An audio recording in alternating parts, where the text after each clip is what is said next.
Toboa. Kweli mmefungwa mara 4 mfululizo unajua? Mnatoboa. Tuwape? Yaani au tuwape mnashinda au tuwape collect score mnafungwa tena 2-1? Mtuelezee vizuri hapa. Kwa tuwape nyie 2 up. Mko ugenini Hali yenu mbaya ndugu zangu. Hali yenu mbaya. Kwenye mechi ya gameplay ya 5 mlikuwa mnaongoza, si ndio? Gameplay 5 ya 5 mlikuwa mnaongoza nyie. Gameplay ya 8 hii nafasi ya 4. Kwa mkapoteza kwenye ligi sio mara 3 mfululizo. Hapo hiyo moja mlipotezea wapi? UEFA?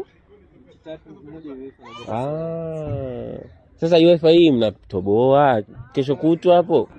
Kesho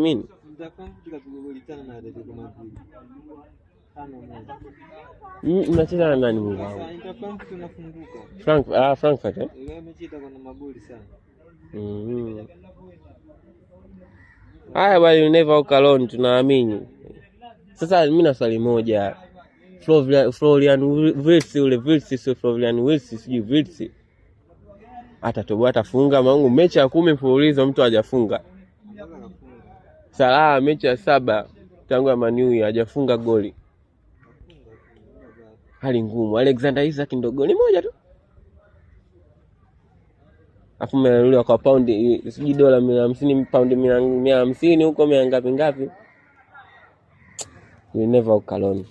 Haya bwana kaka. Glory Man United. UEFA champion tukutane kesho. Klopp anaweza akarudi hivi. Baada ya kazi nzito. Bwana.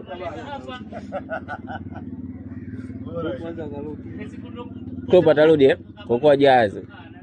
Kwa kweli arudi tu.